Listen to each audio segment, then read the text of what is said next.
I personally am very reticent to think about things in terms of hits or not hits. I remember that Dave definitely felt that there was something so strong about the song that it had something that would definitely catch on. I don't know. I can never tell. I knew it was a special song. It is a very special song. It's quite a profound song in its own way. And yet it's said very simply, you know. That's what I like about pop music, because you can just say very profound things, but on the surface it looks fairly superficial, you know, and you can take it at different levels. To me, that song is totally profound, and yet it's the epitome of a pop song at the same time. So it has that anachronism in it. Do you think of it as infiltration in that way? I mean, just being able to sort of do that on a... Yeah, I think it's interesting to explore what you can say in the media, you know. I mean, people probably think that you can only say certain things in a pop song, or you have to be political, or you have to sing a love song, or it has to be like this, or it has to be like that. We never want to do something just mundane, just something to make money, just to hit the airwaves and to just have a hit. It should have something a bit more special to it that really... Well, the word touch on the title of the album, you know, it's in a way that's very pertinent to what we're about, touching people, you know, just giving them something that makes them think or makes them feel, you know, in some way.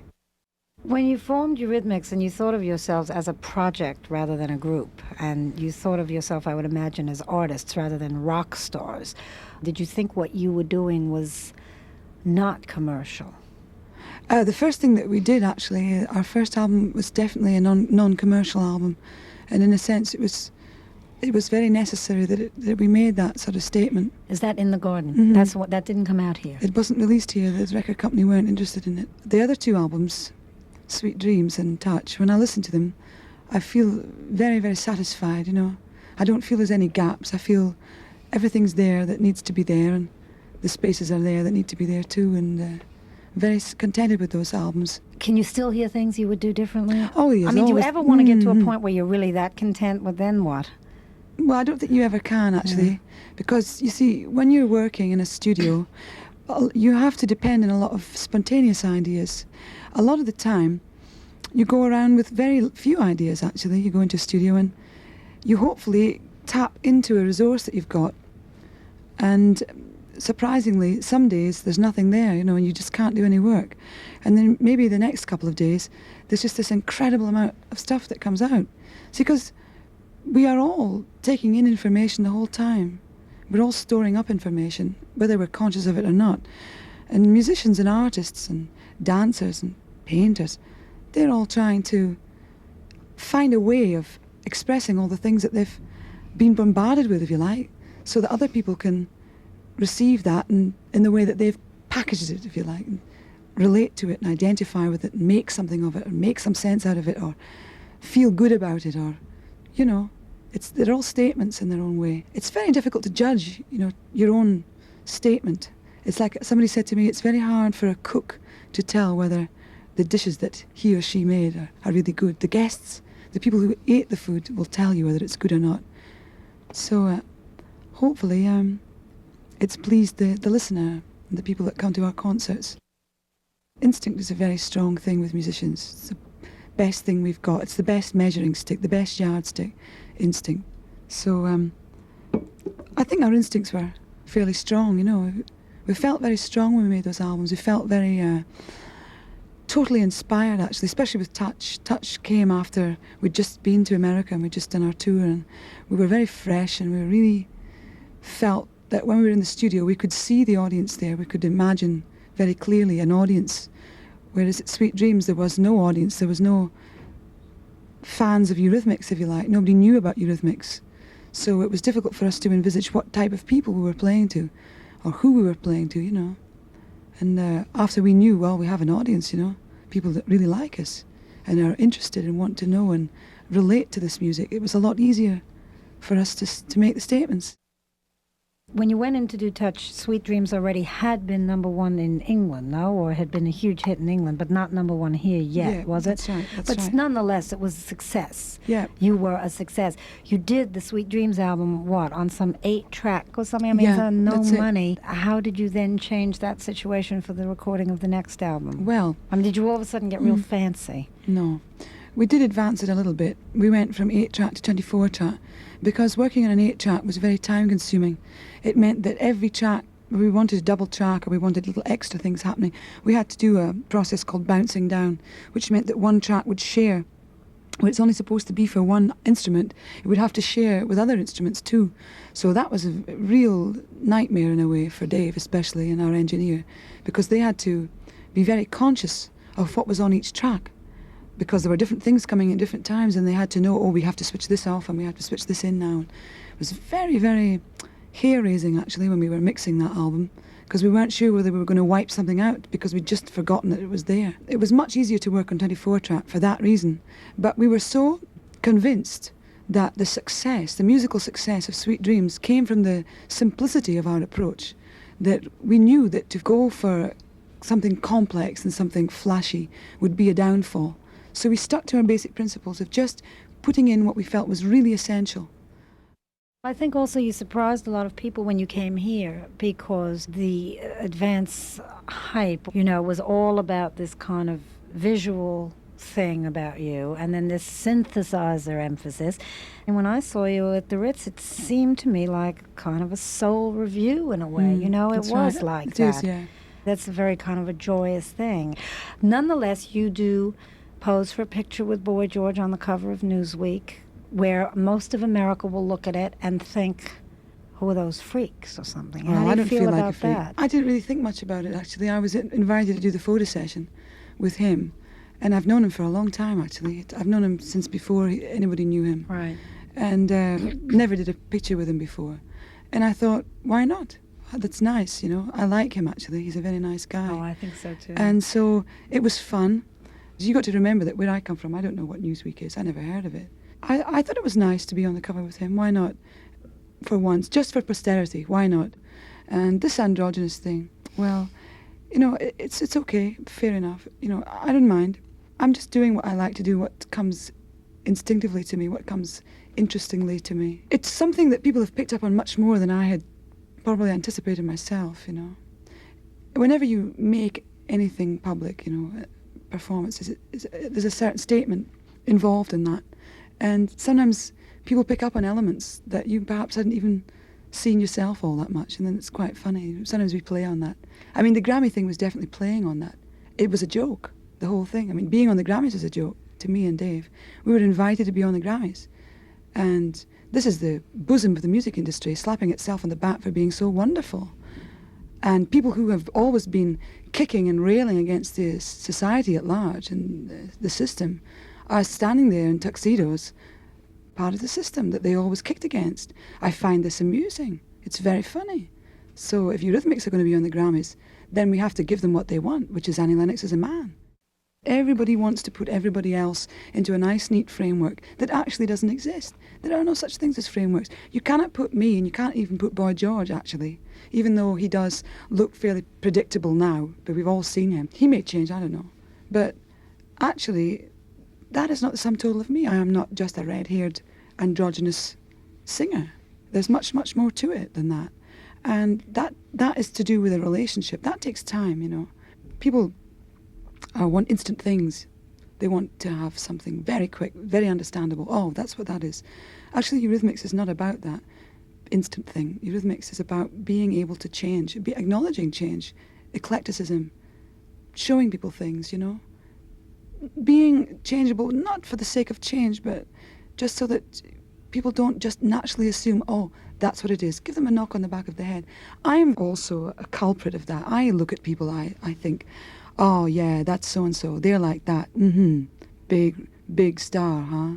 They must be really dumb, or they must be really mean, or they must be like this or that. And you meet people, and they're not like that at all. And you think, hey, I had all these preconceptions, and they're wrong. They're totally wrong. And we just fill our lives up with preconceptions about everything. We think we know everything, but we know nothing. I don't know anything. But I'm trying to say how little I know. Do you understand? Yes. There's a lot of confusion in our society. We don't really know what we're about. And I sense that confusion and that chaos very, very pointedly. And I feel, that I have been given a gift of music, and very, very fortunate to have met Dave, who I can work with together. And a lot of what Eurythmics is saying is pointing to that chaos, in a very soft way through pop music. Do you find that perhaps particularly men look at you and are threatened, and so they have to kind of turn it around, and... No, they love me. They do. They all love you. It's not as if you're completely in drag. I mean, you wear makeup. You look like a girl. You're just wearing a tie. Yeah, What's the big I deal, don't know. you think? Maybe there's a lot of paranoia. I don't know. Well, that's what I'm saying. I mean, do you think it's really that mundane as people being threatened by an image that sort of shakes them up a little bit? Yeah, it is as mundane as that, actually. But I see, when you say that, I'm not aware of the people who think that way too much. I'm very much aware of the people who come to our concerts, because I see them. I see everybody's face, and I'm looking at those people and asking myself, why have they come here? What is it? Can I give them something? Can we give them something now that they really want to identify with? And there's a great deal of people identifying, women and men. I mean, people have changed now. There's no question about it. And I'm not talking about sexuality here necessarily, but there's a lot of sexuality changing. There are a lot of women in positions now that 50 years ago, or even 10 years. 10 years ago, one would never have dreamt that women could be holding those kind of roles. And men also happily bringing kids out and not feeling threatened by the fact they're not, that's a manly thing to do. There's an awful lot of good association going on between men and women. And I think that's totally healthy. It's very special. Maybe Eurythmics also expresses that kind of equality in our partnership, Dave and me, We're very different kinds of people, but there's a great deal of understanding goes on between us, You also were personally involved with each other for some time. I mean, personally, you're still personally involved with each other, but I mean, romantically involved with each other. Yeah. Was it difficult making that kind of transition from that kind of situation to still being working partners? Yes, it wasn't easy. I wouldn't say it was easy. Did you ever think of not continuing to work together? Yes, I did. He never did, but I did, because I'm much more volatile than he is, and much more prone to emotional excess than he is.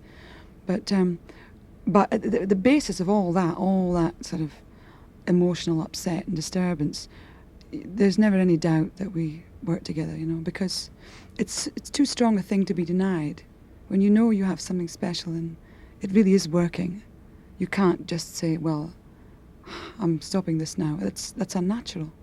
At what point did you know that you had that with each other? And when you met him and you discovered that, was it like a tremendous relief for you? Totally tremendous relief to meet someone like David, actually. Because until I met him, he is so unique. You'd have to know him a little bit. He's a very, very special person. He's a highly intelligent man, very, very perceptive, very compassionate, actually. That's another word that really applies to him. And there aren't very many special people walking about the streets like that these days. There are very few. It's really like finding a rare gem. And when you meet someone like that and you're closely associated with them, the more time you spend with them, the more valuable you realize they are. And when I met David, it was like I'd been swimming in a horrible stormy sea. And I met him, and it was finally coming onto the safe shore, And not only him, but his family and people around him that were similar in their approach to life and very special. Asking you something about your lyrics, they're very concise.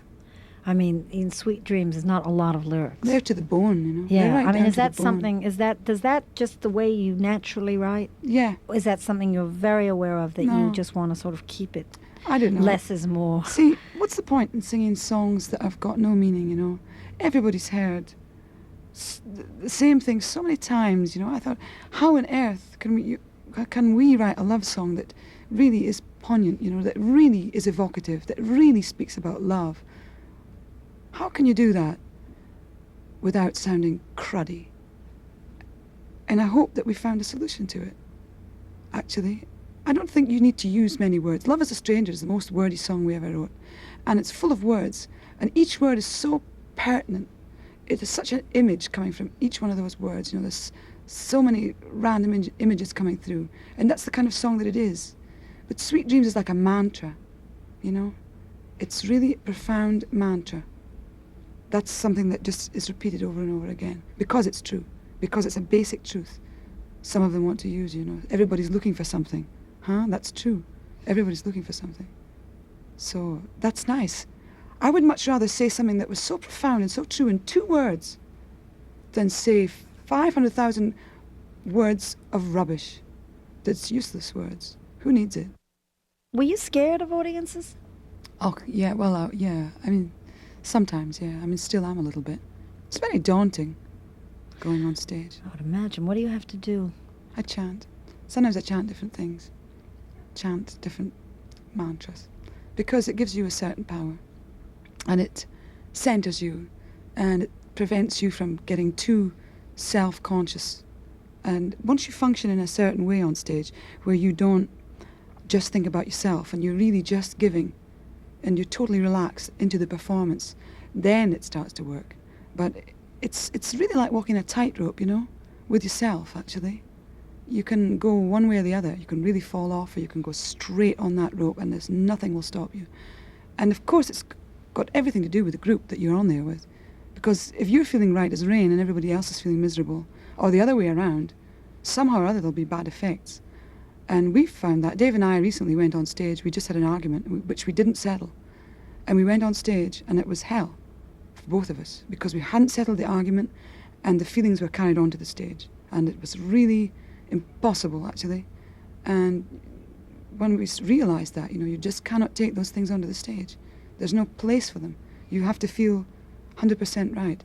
I mean, I've gone on stage in the past, and I've been so full of paranoia and nerves that I've almost hallucinated. I've almost felt like I had to just totally leave. And it's been very, very hard. And the other times I've gone on and I've felt totally at ease, totally relaxed. Everything's just perfect. And it's just been so incredibly high, to do that and to experience that. It's different.